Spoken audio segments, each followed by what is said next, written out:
Great.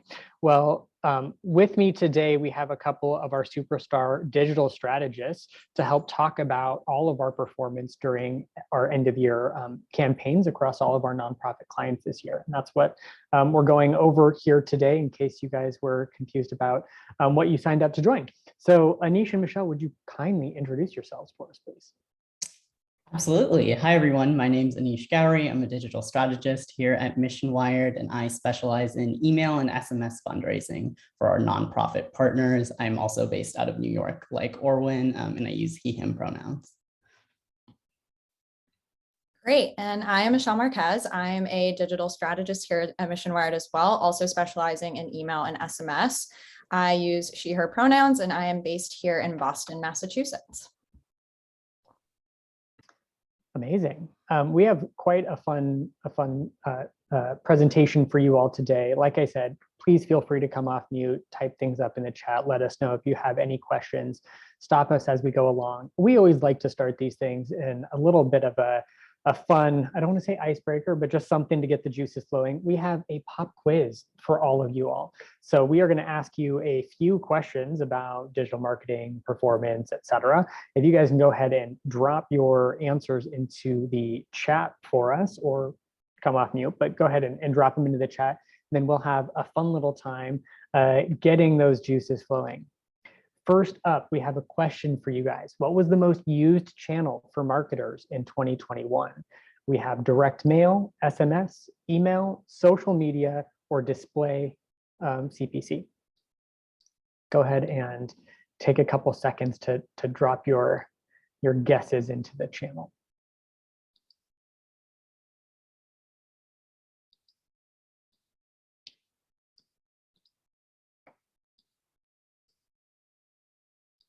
I'm realizing now that we have both like the letters A, B, C as options and the full answers here. And some people are doing both, which is helpful. Cool. I'm seeing a lot of C's, a couple for A, direct mail. Yeah, I'm seeing that in there. A few people saying D. Good, good, good, good. Very exciting stuff in here. I'll give you guys maybe another 10 seconds to respond in here for our first pop quiz question. Great. The correct answer is email. According to a recent study, about 82% of organizations used email. It's no surprise that it's our like bread and butter here at Mission Wired. So that's awesome. One of the things that we found surprising about this study, however, is that SMS was only used by 18% of marketers. It's kind of wild. And to give you a little bit of a spoiler of some of the things we're going to be talking about this interview, it should be more than 18%. There are lots and lots of good success that we saw on SMS, and we're excited to chat with you guys a bit more about that. Great. Next question for you. I'll get your responses ready. How many direct marketers said they would increase their use of SMS in the next 12 months? We have 72%, 50%, 22%, and 12%. Ooh, some of you are very optimistic. I like this. People are saying 72%, like 22. Not seeing any D's coming out here. Oh, there we go. Thank you, Nicole. I think we have representation from everything, so maybe another 10 seconds. 136%. Love it. Yes, that's correct, Ben. It's probably that one. Alrighty, the correct answer here is 50%. Again, with the spoiler alerts, but we're going to be talking about a bit more about this. We think that number should be quite a bit higher. If we had our druthers, most folks would be going out with an SMS program. And luckily, we have a couple experts on this call that are going to help us chat through everything SMS related. Alrighty, to get you guys warmed up, here is our final question. Who had the most liked tweet of 2021? Was it Joe Biden, Taylor Swift, Barack Obama, Lady Gaga, or Cristiano Ronaldo? I recently learned, I'm maybe not the biggest soccer fan, but he has like one of the biggest Instagram accounts, like period. I recently learned that. I was like, who are these millions and millions of people following this man? But I guess I'm just not the target audience there. I see. Oh, wow, I think I've inspired a lot of people to say E as the answer. I was just going a little aside there. All right, we have Joe Biden, Taylor Swift, Barack Obama, Lady Gaga, and Ronaldo. Alrighty, are you guys ready for this? The answer is Joe Biden. It's a new day in America, inauguration, 4 million likes. I'm not sure that I would have got this right. And yeah, that's partially because this feels like it might have happened a few years ago in the current timeline that we're in, rather than, I don't know, just about a year ago today. So cool. I hope that this was sort of a nice, fun way to get your brain juices flowing as we go into this, this webinar, this presentation. We are talking about all things end of year. We have some more people even joining us. Fantastic. We're going to sort of do this in a couple of different sections. One, we're just going to talk about some of the year-end highlights as we saw them for our clients and partners, as well as some industry trends. And then we're going to dig into some of the insights that we saw across the board too. So big numbers up front, and then some of the insights that we think are going to be driving a lot of the conversations for 2022. As always, please stop me from talking and interrupt. I'm going to try to get Anish and Michelle in here as well to help your ears a little bit instead of just listening to my droning. But here we go. We're off to the races. First big number I want to give you guys, $18.2 million. That is how much money we raised for our nonprofit partners this year. That's a growth of 62% year over year. Some pretty big growth that wasn't evenly distributed across all organizations, as you can imagine. Some had tremendous growth year over year, some a bit more modest, but in average, we're looking at about a 62% growth in digital revenue year over year. $18.2 million is quite a lot of money, and we're very proud of this number. But it's not just about the revenue, it is also about the people. And we had over 300,000 gifts made during end of year. 30% of those donations were made from first-time donors. This is one of my favorite statistics. A lot of what we are focused on at Mission Wired and in the industry in general is about acquiring new donors, trying to retain those donors year over year. So we had a lot more gifts this year compared to previous years, a lot more revenue, but we're always looking for ways to try to convert those donors to become a first-time donor. And we did that, 30% of those donations, first-time donors, big number there. Finally, this is one of my favorite numbers as well. 137% is our immediate return on ad spend across all of our clients when we are going after newly acquired supporters. A lot of times we are looking at lead generation or supporter acquisition through a very specific lens and trying to see how quickly we can convert them across most of our programs, and in part because end of year is one of those very special times where people are really eager to donate. We are looking at an immediate return of about 137%. That means that for most of our money that we are putting into the market to acquire new supporters, we are making that investment back right off the bat. When we say immediate return here, we are usually referring to last click attribution at the moment of the spend, right? So someone is clicking on a Facebook ad, they are taking a quiz or taking some sort of action and then immediately converting. Alternatively, we are talking about some co-op performance where we are fixed cost acquisition. We're acquiring a bunch of supporters there, and in our very first email are converting them. So very big number. We're very proud of this one, but that's sort of what we're seeing across the industry right now. We have a couple benchmarks for you. We've broken up end of year into a few key tentpole moments. I'm sure you guys are pretty much doing the same thing in your analyses. When we consider end of year, or when I say end of year in general, I'm usually referring to two specific months, November and December. This just helps a little bit when we're trying to figure out end of year fundraising, and sometimes Giving Tuesday decides to be in November and sometimes it wants to be in December because calendars. So this sort of just helps us kick off and try to quantify the year of giving. We also are very, very aware that end of year starts a little bit earlier for our direct mail friends and some of those offline channels who plan and drop things maybe in the middle of November or earlier. And so we just want to account for all of that here for our comparison. So when we're talking about end of year for this presentation and in general, we're generally referring to November and December. We saw that on average, our clients sent 37 email messages across those 2 months with an open rate of just shy of 29%. We'll talk about this a little bit as it relates to those MPP updates that we've sort of talked about previously in privacy policy issues that have sort of increased the open rates across the board, especially at this time. A response rate across all of those messages of 0.04%. I will caveat this, that I don't believe our analysis here breaks apart fundraising appeals compared to cultivation and engagement messages. So that's just for email programs at large. And our revenue growth for these 2 months specifically is 23.1% year over year. We also like to take apart and look at final stretch. We always refer to final stretch here as the day after Christmas, December, I think that should say December 26th to the 31st. This is really when everyone turns on the tax deductibility language. You guys know all the drill, have just gone through all of that. This is where bulk of your revenue might be coming in. At this point, we saw that most organizations that we worked with sent 11 messages across those 6 days.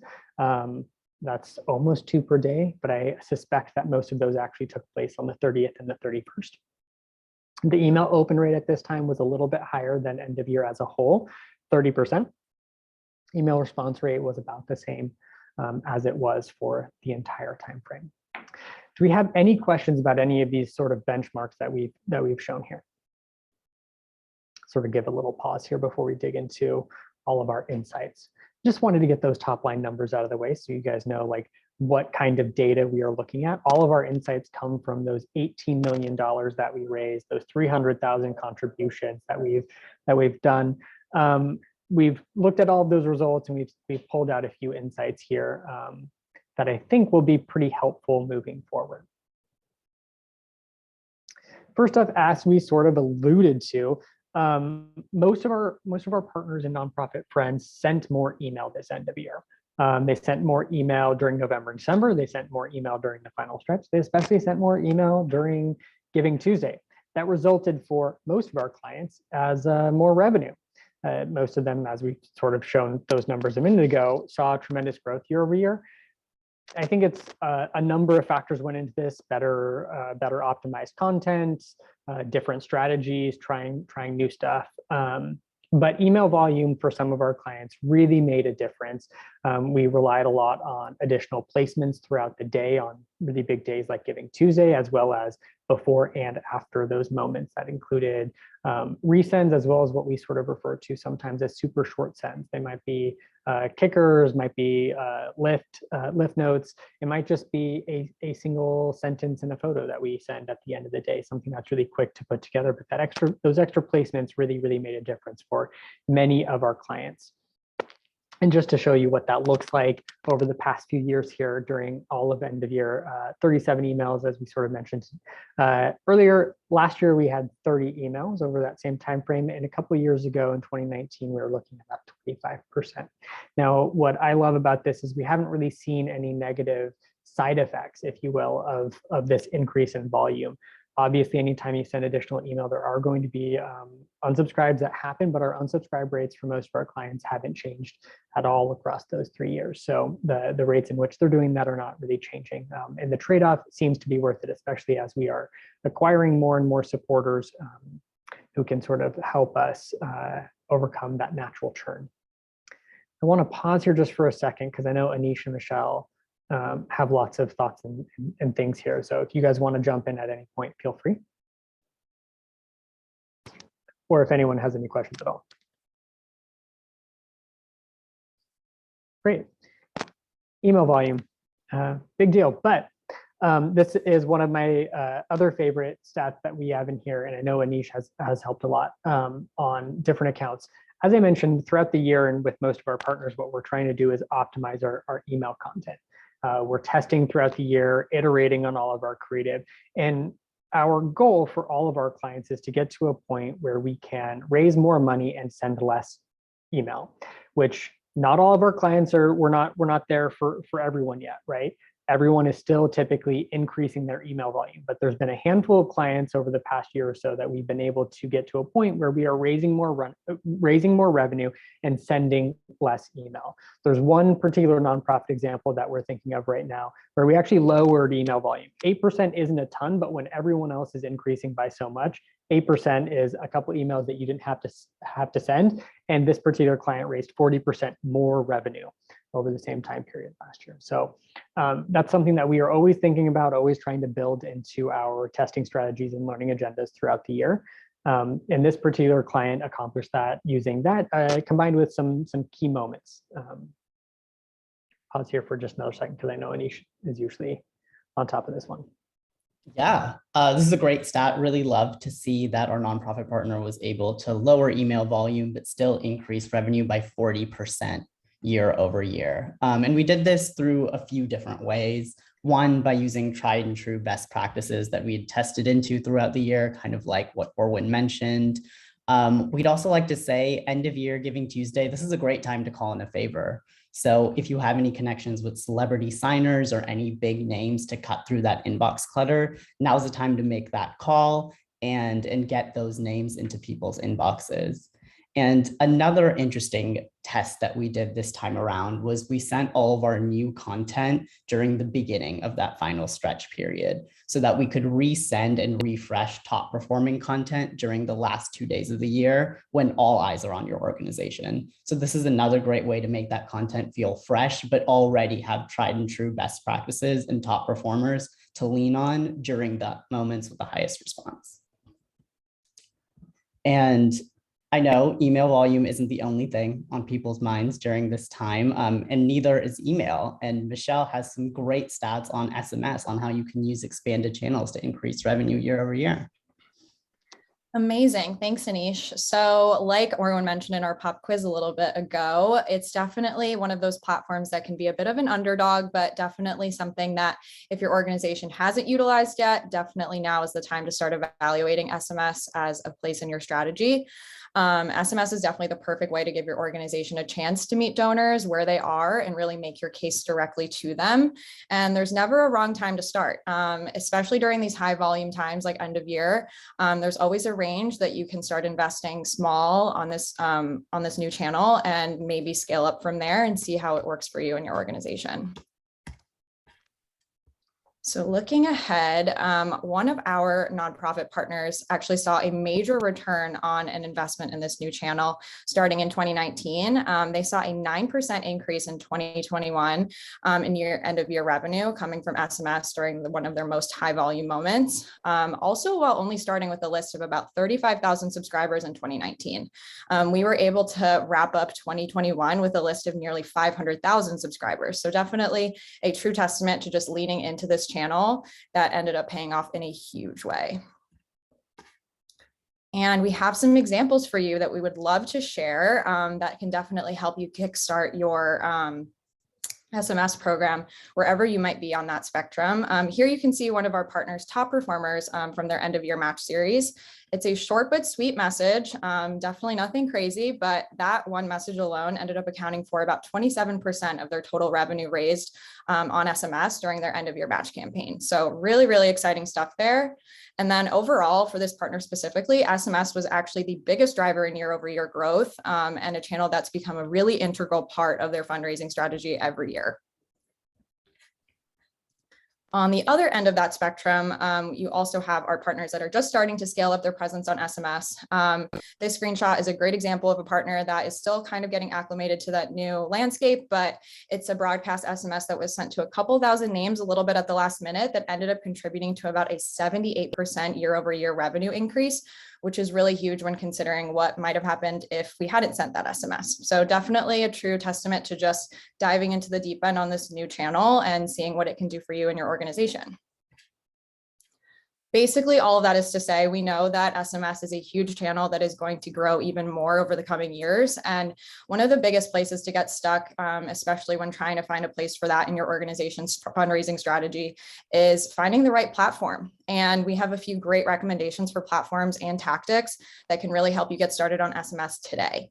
And on the broadcast side, there's definitely a wide range of platforms, whether it's on the smaller side or if your program is already pretty established and you're just trying to scale up.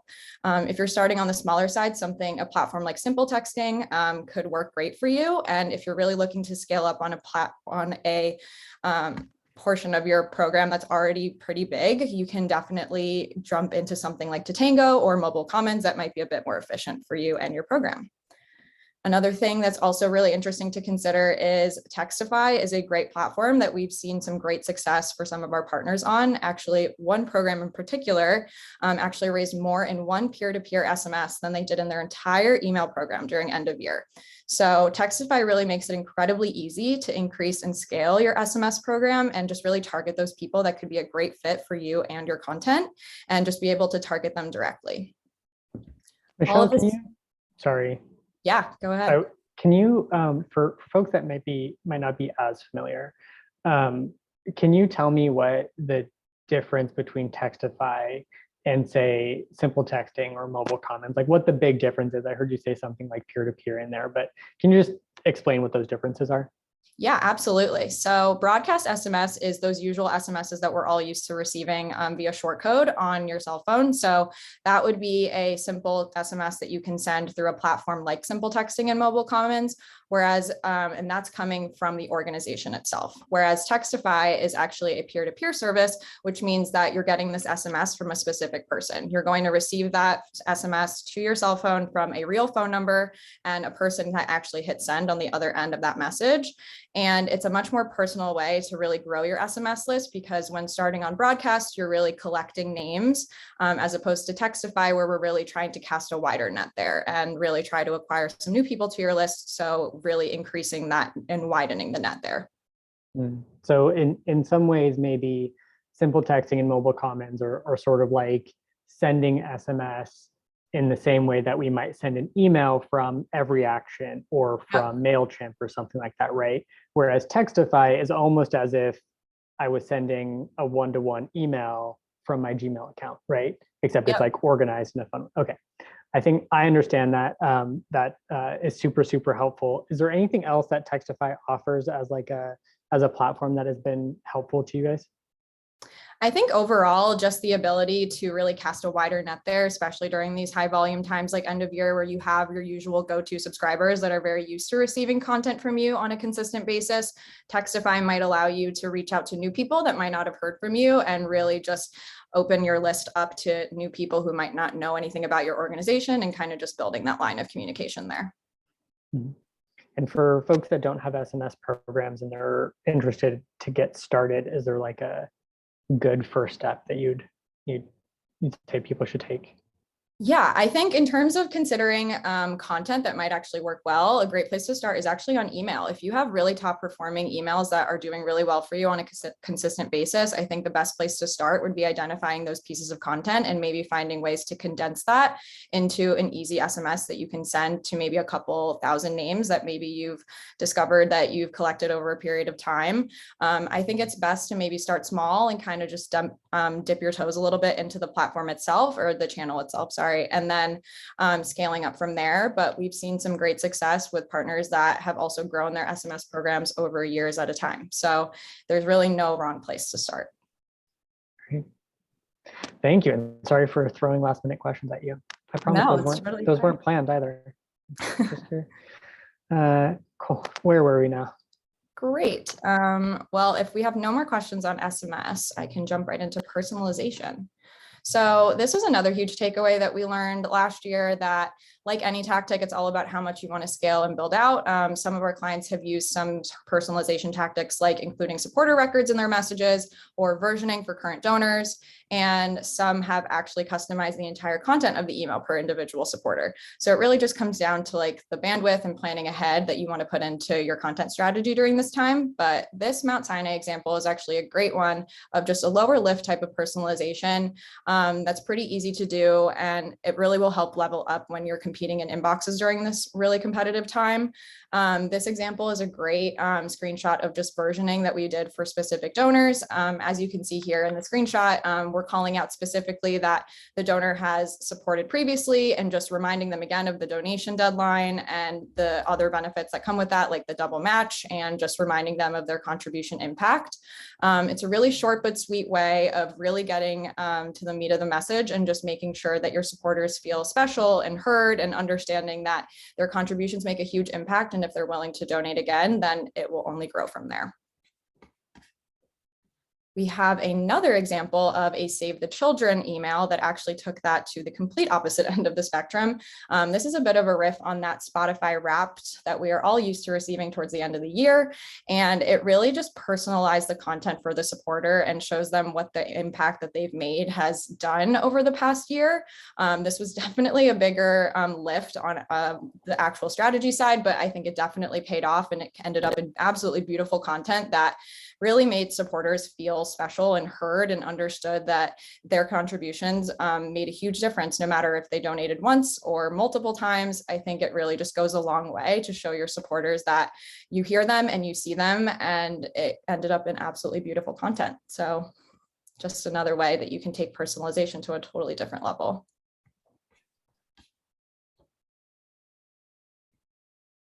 Great. If we have no other questions on personalization, I can kick it back over to Orwin.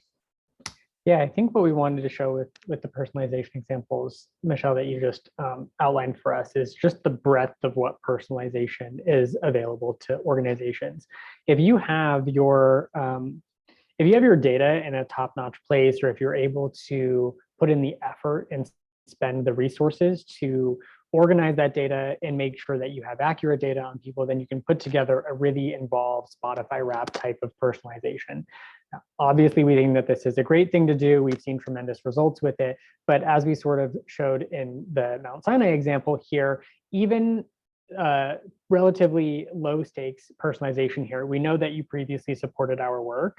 That's like a really good way just to let donors know that you know who they are. And this isn't nearly as like involved as building a whole personalized, customized, here's all these special graphics that you have to layer in. So I think one of our biggest takeaways from this entire end of year is do whatever personalization you can and do as much of it as you can within reason. It certainly helps to have that big, super involved piece like the Save the Children example here, but really anything that you can get away with from a data perspective. And we totally understand that a lot of our partners have some difficulties with a few things, especially if you have multiple databases, or maybe you don't have your offline data synced completely with all of your online data. That can get a little bit wonky, and we have plenty of clever ways of trying to get around that if you guys have any questions there. But I just want to emphasize that there is a whole breadth of ways that you can be personalizing with your supporters.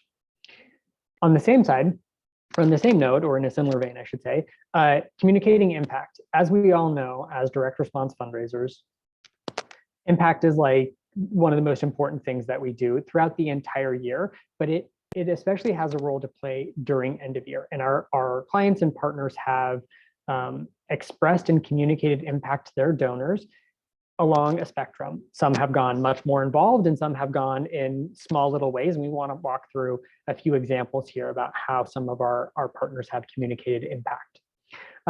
One of our favorite ways that we can show impact is actually using tangible giving amounts.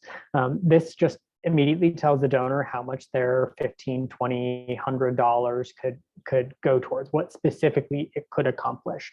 So in this example, we use this to great effect throughout end of year with our friends at Save the Children, showing different ask amounts and how much that could be the equivalence of. So $35 can help displaced families prepare nutritious meals with cooking supplies. That is really clear what that is going to do, and it is very specific. And I think that specificity is what really elevates something like this. We want to say that your money could do something specific like this, not just your money could help displaced families, right? $35 will help displaced families. It will help the mission of the organization. But what we're really showing is the specificity of prepare nutritious meals with cooking supplies, et cetera. Now, this can get into different levels of restriction, restricted funding and different funds, however you guys have them set up. And I think there are a bunch of other clever ways that we've worked with partners to get around that so that we can maintain unrestricted revenue if that's your objective. But I do want to make sure that you have different ways of communicating impact to your donors. And one of the best ways of doing that is using these equivalencies or tangible giving amounts. Here's a couple more examples of different ways we've done that for the USO. This is something that we've done for quite a while with them. We include them in the buttons themselves, not just in the copy or not just in different explanation. I especially like this urgent need arrow on the example here on the left-hand side. And we've also tested including little photos and different icons like that, as you can see on the right-hand side. Lots of different ways to cover the same kind of impact. On the more involved end of the spectrum, similar to how we sort of showed the difference between that Mount Sinai example and that Save the Children example, one of my favorite pieces of content that we did for our partners at AmeriCares is this really involved track a shipment campaign. This was at the beginning of our end of year campaign, and you could click this. Actually, does this click? I think it does click. I don't know if I have that set up. You can click into this and it takes you through a journey that is tracking the actual shipment of a package of aid that is being delivered, how AmeriCares goes about deciding and figuring out where that aid needs to be delivered, all the way down to getting it into the hands of the people that need it. And it sort of takes you on this entire journey. It is a really impressive piece of creative. It shows you a lot of what we are capable of doing with our proprietary platform called Sign for Good, if any of you are familiar with that. But those kind of user journeys are really important to demonstrate impact. This one was a very highly engaging piece of content. It raised a fair amount of money as well. And we used this more as a primer before the actual appeals, the big appeals that went out during end of year, to get people to understand how and why AmeriCares does the work that they do across the world. So really, really great way of demonstrating impact on the higher end of things. But really, however you can demonstrate impact to your clients or to your, you guys are the organization, to your donors, I think is going to be super, super successful. And that's what we saw this end of year. Gift distribution, sort of pivoting away from some of the things that we saw from a creative and strategic standpoint. We want to take a minute to talk about where gifts were distributed throughout the year, as we talk a lot about these tentpole moments.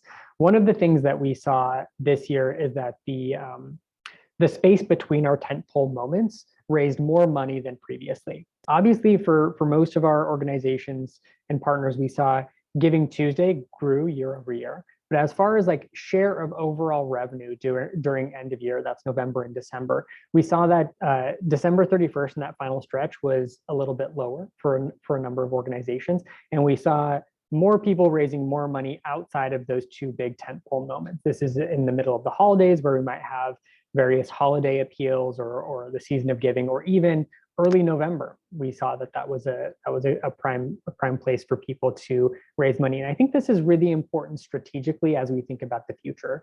Giving Tuesday has only gotten more and more competitive every year. I feel like we've been having these conversations and these types of presentations for the past 10 years. Giving Tuesday has been around. And every year we're like, oh, it's getting bigger and bigger and bigger. Like where's the limit, right? And maybe the limit does not exist. It's just getting bigger and bigger, but we need to find other ways throughout the calendar to raise money. And so we've been playing with making bigger and bigger campaigns, either in the middle of November or the middle of December, to help boost revenue at those points in time. One, they're ostensibly a little bit less competitive than everyone going out on Giving Tuesday, or during that final stretch period when everyone is getting their last tax deductible donations. There's a bit more breathing room. There's a bit more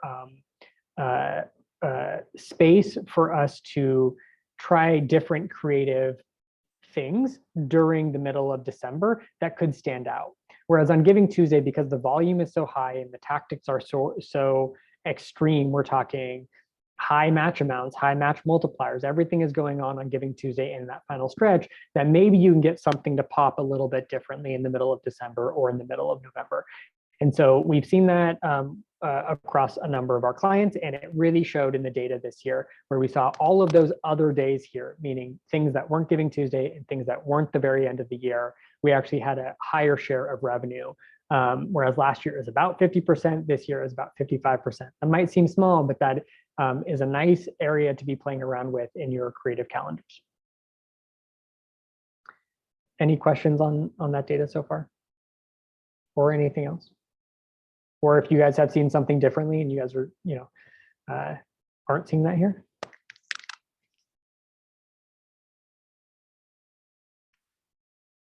Great. Similarly here, we're drilling down just on the month of December here and where our revenue throughout the month showed up. In that final stretch period, as I said just a second ago, it was a bit smaller for most, although not all of our clients and partners. We sent more email during the final stretch to sometimes raise about as much, or in some cases slightly less than we had in previous years.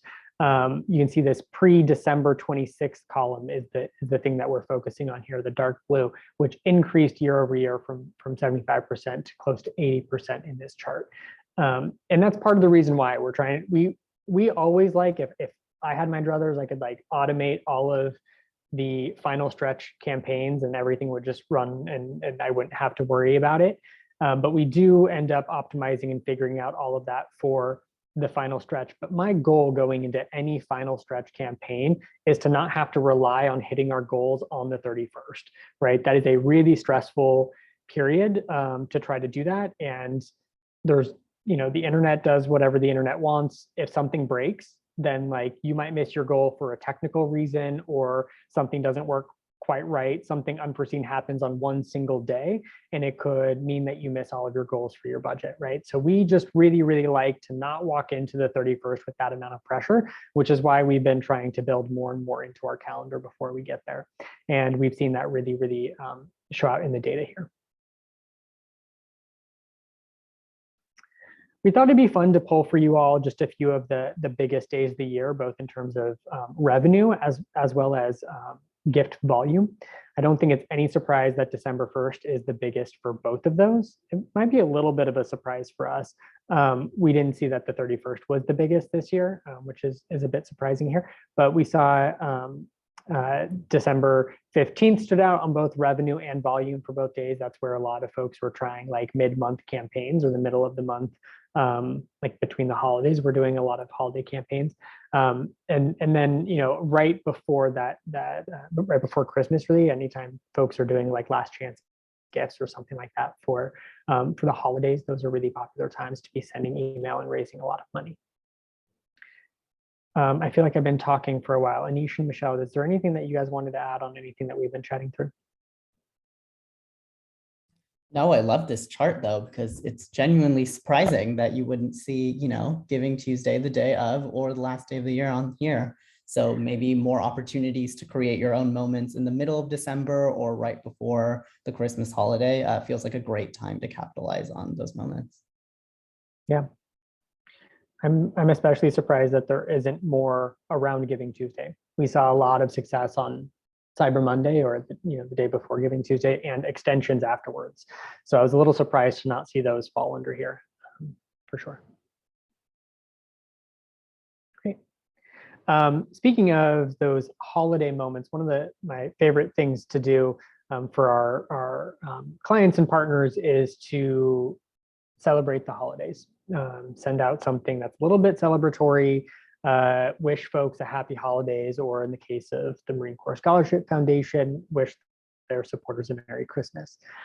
We like to send things out around this time for all of those obvious reasons. The reason that we're highlighting this particular piece of creative, one, I think it's a fairly pretty piece of creative. It was very, very well received. And also this email raised about as much money as the most successful final stretch email for this organization. It doesn't really have a hard appeal. There's a little PS that you can make a gift here. And there's a donate button in the header and the footer. But otherwise, this piece of creative, like I said, raised about as much money. I think it was our second best piece of content in all of December. The only thing that raised more money than this message was one of the final stretch messages, I think on the 31st. So, I don't think that we were expecting to see this happen. That isn't necessarily what we've seen in years past. And we always do some kind of nice holiday message around this time. But in this particular case, I think the combination of the striking creative really helped us stand out at a time that was maybe a little bit less busy, and it really moved people to make that gift. So we wanted to highlight this here for you, maybe as a little source of inspiration, and maybe to ensure if you were a little bit nervous about maybe not including a donate button or a PS in those holiday messages, that you might want to reconsider that. And I think one of our big takeaways here is maybe a bigger holiday campaign in the future. Just wanted to highlight this strong piece of creative. Great. Now we're going to talk about a series of big wins. Anish, are you going to walk us through these big wins? Yeah, absolutely. So we had, first of all, some big wins on paid search, which is a great platform to continuously use year over year. A lot of the times when we're talking about paid media, the focus is on Facebook, maybe Instagram, other platforms, but paid search really shines during this end of year period. So we saw a 201% increase in return compared to end of year 2020 during the 2021 period, which was really exciting to see. And also when we're referring to paid search, we're mostly talking about those little banners on Google that pop up with your organization name and a few different donate CTAs that we can play around with. We also saw over a 1,300% return on spend in December alone. So that this year was mostly both the tail end of the Giving Tuesday period, as well as the final stretch period and all the days in between. Just like Orwin mentioned, it seemed like lots of nonprofits were getting a lot of attention in the middle of the month and around the holiday time. So we're just seeing increased attention, more eyeballs on nonprofits throughout the month of December than we've really ever seen before. And we also increased spend by 65% while also increasing revenue by 176%. So when we're talking about end of year budgets, it might be a good idea to allocate a little bit more to Google search, to paid media, to see how we can capitalize on these tentpole moments and the moments in between. Yeah, I think, Anish, the only, I would like to add, talking about paid search in this context right now feels a little bit like 2008 or something, like, ooh, look at all these paid search things, right? But I think there's a real resurgence of paid search. Maybe it never fully went away. We can have that conversation. But I think the past 5 or 6 years, as Anish said, the narrative about nonprofit giving has really shifted a lot to Facebook. A lot of folks have been spending a lot more money on either direct to donate messaging on Facebook or lead generation in order to convert them on convert leads on email. And that's one of the ways that people have been spending large portions of their budgets. As I'm sure many of you, if you've been on any of our webinars in the past, have noticed a trend. In much of 2021, Facebook has not performed at the level that it has in previous years, sometimes dramatically so. We've had some clients that have ended up running 5 to 10% of their actual spend for a specific campaign that they might have done in 2020, only spending 5 or 10% of that in 2021 because the performance on Facebook has been not as good. It seems like as Facebook has been less good over the course of 2021, a lot of organizations have started to invest more and more into paid search. And again, the limit maybe doesn't exist here, I'm not sure, but we've been able to spend much more and often more efficiently. This yellow blurb here on the right is that Anish just walked through is one of our favorite pieces. We were able to decrease spend by 65% and more than double revenue, nearly triple revenue, right? That's a lot of net dollars in the door for your organizations. There's just a tremendous resurgence here, I think, on paid search, just in the ways that we're operating with it. And I think because people are just giving it much more attention now than they have the past couple of years, being distracted by Facebook. So I would just caveat, if it seems a little bit like, why are we spending so much time talking about paid search? I just want to put that in context for all of you as to why it's an important and meaningful part of your program. It always was, but I think we've sort of, some organizations maybe haven't been paying as close of attention to it because Facebook was the flashier option for a while here. Sorry to jump in and piggyback on that, Anish.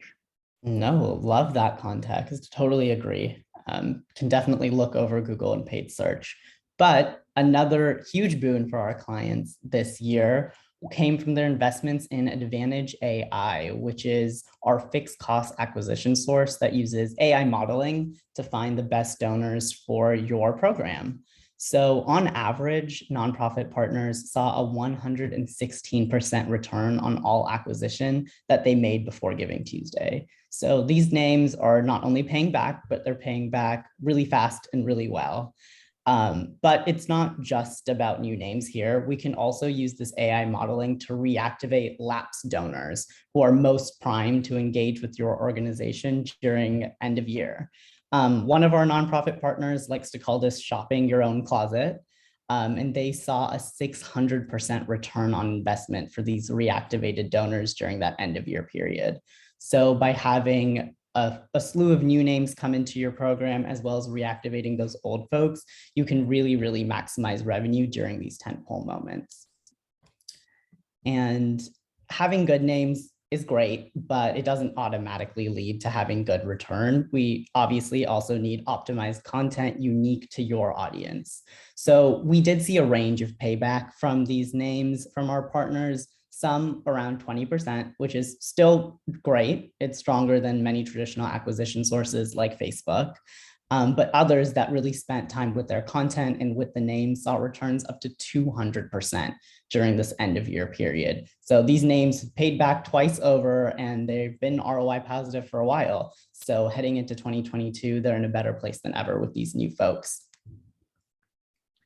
Yeah, I think there's like a whole range of outcomes for our Advantage AI members. As Anish said, I think it really depends on client and situation as to how quickly you might return your investment. But I think that the ones that have the most success aren't afraid to message quickly and often. You know, there are some members of the co-op that might make an acquisition purchase, and then they might wait to send an email or two and give big like a week or two between pieces of content, things like that.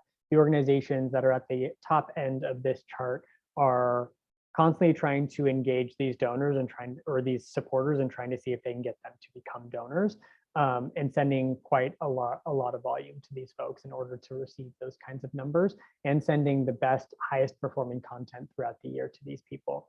So we're already sending the wins that we know are going to be productive for these lists, or that we assume are going to be productive because they've been productive for the list that we already have.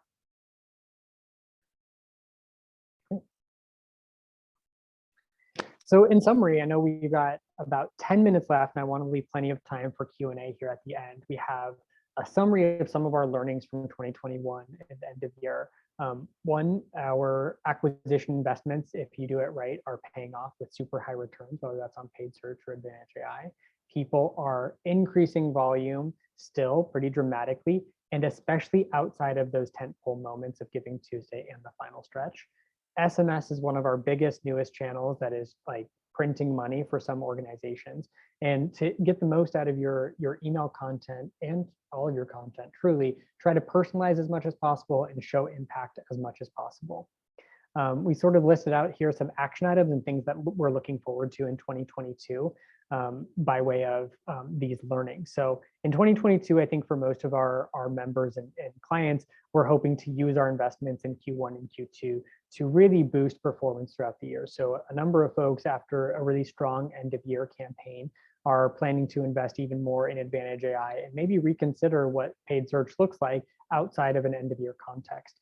So they're really trying to do all of that in order to build up that list ahead of next end of year, which is only like 11 months away, 10 months away, truly. It's always almost end of year in my mind. We are being very, very mindful of email volume. As we sort of said at the very beginning, our goal is always to send or raise as much money and send as little email as possible. But in order to do that, you might have to increase volume in the short term to learn as much as possible and optimize as much as possible. So that's what a lot of folks are focusing on in the first half of this year. A lot of organizations are now trying to figure out what kind of platforms they're going to be using for an SMS program, and crucially, how to grow an SMS program. Even if you saw some early success, you still have to acquire more phone numbers. So how are they going to do that? Well, we're thinking through a number of good acquisition strategies on the texting front for a number of our organizations. And everyone wants even more personalization and impact, as we sort of mentioned before. So we're really working through all of the systems right now to make sure that we are able to take our personalization to the next level, for example. And that might mean revisiting some of the pipelines for data between our back of office databases into the email service provider. for example. So we're sort of fine tuning a lot of that, making sure that data is cleaned up and is ready to go so that we can try some of these more nuanced and interesting customization. And with that, we have 7 minutes left.